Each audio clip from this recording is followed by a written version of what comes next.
నమస్కారం అండి. నమస్తే. సార్ మీ పేరు సార్? నా పేరు పాల నాగరాజు అండి. నేను వీరవాసరం మండలం, వీరవాసరం గ్రామంలో ఉన్న శ్రీ సీతారామస్వామి వేణుగోపాల స్వామి దేవస్థానం చైర్మన్. సార్ మీ పొలిటికల్ ఎంట్రీ ఎప్పటి నుంచి సార్? 2014 నుంచి మన భీమవరం ఎమ్మెల్యే గ్రంథి శ్రీనివాస్ గారు చేసే అభివృద్ధి కార్యక్రమాల నుంచి ఆయనతో నడవడం జరిగింది. అంటే మా నాన్నగారు ఎప్పటి నుంచో రాజకీయాల్లో ఉన్నారు. మేము 2014 నుంచి క్రియాశీల రాజకీయాల్లో రావడం జరిగింది. సార్ మీ ఊర్లో 2019 ముందు అభివృద్ధి, తర్వాత అభివృద్ధి దాని విశేషాలు ఎంతో చెప్పగలరు?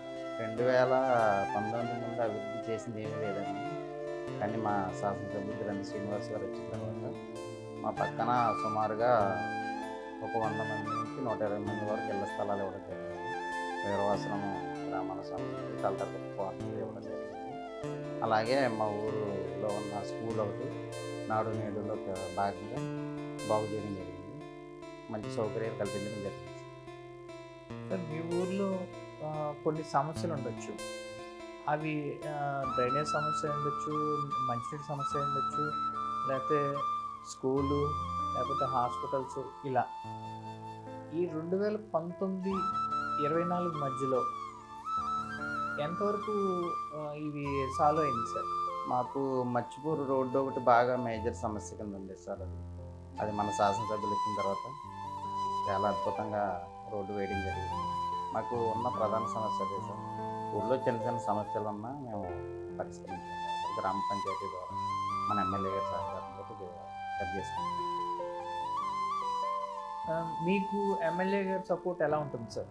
ఎమ్మెల్యే గారి సపోర్ట్ అసలు మాకు తిరిగిలేకుండా ఉంటుందండి. మేము ఏ విషయమైనా సరే ఆయన దగ్గరికి తీసుకెళ్తే వెంటనే సంబంధిత అధికారులతో మాట్లాడి ఆ సమస్యను ఆయన పరిష్కరిస్తారు. మీకు జరిగిన ఏదైనా సమస్య కానీ, ఏదైనా ఎవరికైనా సమస్య వచ్చినప్పుడు కానీ ఏదైనా జరిగింది, గ్రంథి శ్రీనివాస్ గారు కానీ లేకపోతే వేరే ఎమ్మెల్యే గారి దృష్టికి కానీ తీసుకెళ్ళినప్పుడు మీకు ఎవరి వల్ల లబ్ధి చేకూరింది? ఒకసారి మా ఊర్లో ఒక అతను ఉన్నాడు సార్. మోకాలికి సంబంధించి ఒక శస్త్రచికిత్స అవసరమైంది. అతను చాలా హాస్పిటల్ తిరిగాడు, కానీ ఎక్కడ అవ్వలేదు. అది ఆరోగ్యశ్రీ లేదని చెప్పి సరిగ్గా డాక్టర్లు స్పందించకుండా చేసేవారు. అతను నా దగ్గరికి వచ్చాడంటే మా ఫ్రెండ్ అతను వస్తే సుమారుగా అంటే మోకాలకి చిప్ప మార్పిడి చికిత్స చేయాలంటే చాలా 3 నుంచి 4 లక్షల వరకు ఖర్చు అవుతుంది. అతను నా దగ్గరికి వచ్చినప్పుడు సర్లే మన ఎమ్మెల్యే గారి దగ్గరికి వెళ్తామని చెప్పి ఆయన తీసుకురావడం జరిగింది సార్. మన శాసనసభ్యుల దగ్గరికి తీసుకెళ్ళాను. తీసుకెళ్తే సార్ ఒక పావుగంట మాట్లాడారు. మీ సమస్య ఏంటమ్మా, ఏంటని విషయం చెప్తాను. తర్వాత భీమవరం ఉన్న ఒక హాస్పిటల్ పంపించారు. అక్కడ ఆయన కొద్దిగా అంటే ఎమ్మెల్యే గారి చేత రికమెండేషన్ చేయించారని చెప్పి నేను అంటే హాస్పిటల్ పేరు చెప్పకూడదు, చికిత్స నేను చేయనమ్మా అని చెప్పాను. తర్వాత మళ్ళీ సార్ దగ్గరికి వస్తే మూర్తి గారని ఏలూరులో ఒక ఆయన నెంబర్ ఇచ్చారు. నెంబర్ ఇచ్చి కరోనా దగ్గరికి వెళ్ళి కరోనా మీకు చేసి పెడతారని చెప్పారు. మంచి రోజు చూసి వెళ్ళండి, మొక్కలకు సంబంధించిన కదా, జీవితానికి సంబంధించింది అని చెప్పారు. మేము ఆయన మూర్తి గారిని సంప్రదించి ఆయన దగ్గరికి వెళ్ళిన తర్వాత ఆయన ఏలూరులో సారథి హాస్పిటల్ అని చెప్పి హాస్పిటల్ పంపించారు. ఆరోగ్యశ్రీలో పెట్టి సుమారుగా 4 లక్షల రూపాయలు ఖర్చు ఆపరేషన్ చేశారు. వాళ్ళ కుటుంబం చాలా బాగుంది సార్. అందుకే ఆయన నాకు బాగా అభిమానం. ఇప్పుడు సామాన్యులు సైతం అంటే ఒక ఎమ్మెల్యే గారి దగ్గరికి వెళ్ళడానికి భయపడతారు. అదే మీ ఎమ్మెల్యే గారి దగ్గరికి ఎప్పుడైనా మీకు సంబంధించిన వాళ్ళు ఎవరైనా తీసుకెళ్ళారు? అసలు ఆయన దగ్గర సమస్య అనేది ఉండదు సార్. ఎమ్మెల్యే గారి దగ్గరికి ఎవరైనా ఒక ఇప్పుడు నేను వెళ్ళినప్పుడు నేను ఎవరో కూడా ఆయన సరిగ్గా తెలియదండి. 2019లో బాగా ఎక్కువగా నేను పనిచేశాను. నేను సరిగ్గా తెలియదు కూడా సార్. కానీ నన్ను కూర్చోబెట్టి ఒక పావుగంట మాట్లాడి ఆ సమస్య పరిష్కరించి ఆ కుటుంబాన్ని నిలబెట్టారు సార్. అందుకే ఆయన అంటే మాకు అభిమానం. భీమవరం నియోజకవర్గంలో అభివృద్ధి జరిగిన విధానం ఏమన్నా చెప్పగలరు? చాలా అద్భుతంగా ఉందండి. భీమవరం వీరవాసరం మండలంలో కూడా వీరవాసరం గ్రామంలో నాకు తెలిసి డ్రైనేజీ వ్యవస్థ నాకు ఓటు వచ్చింది 2004లో వచ్చింది సార్. అప్పటి నుంచి నేను రాజకీయాలను అబ్జర్వేషన్ చేశాను. అంటే క్రియాశీల రాజకీయాల్లో లేకపోయినా మా నాన్నగారు ఉండేవారు, నేను అబ్జర్వేషన్ చేశాను. డ్రైనేజ్ సమస్య వీరవాసరం చాలా రోజుల నుంచి ఉండేది సార్. కానీ మన శాసనసభ్యులు గ్రంథి శ్రీనివాస్ గారు వచ్చిన తర్వాత ఆ సమస్యని పరిష్కరించి దాన్ని వర్క్ చేయడం మొదలుపెట్టారు. అలాగే మార్కెట్ మొత్తం శిథిలం అయిపోయి పాడైపోయి ఉంది సార్. ఆ మార్కెట్ను కూడా ఇప్పుడు నూతనంగా నిర్మించి ఈ మధ్యకాలంలో ఒక నెల రోజుల క్రితం దాన్ని ఓపెనింగ్ చేయడం కూడా జరిగింది సార్. సార్ ఇప్పుడు మీ ఎమ్మెల్యే గారు ఉన్నారు, ఆయన మినిస్టర్ పదవిని కూడా తృణప్రాయంగా వదిలేశారు, అది ఎందుకంటారు? జిల్లా కేంద్రం ఆయన అయితే నాకు తెలిసి మా గ్రంథి శ్రీనివాస్ గారు పదవుల గురించి ఆశపడే అవకాశం ఉంటుంది.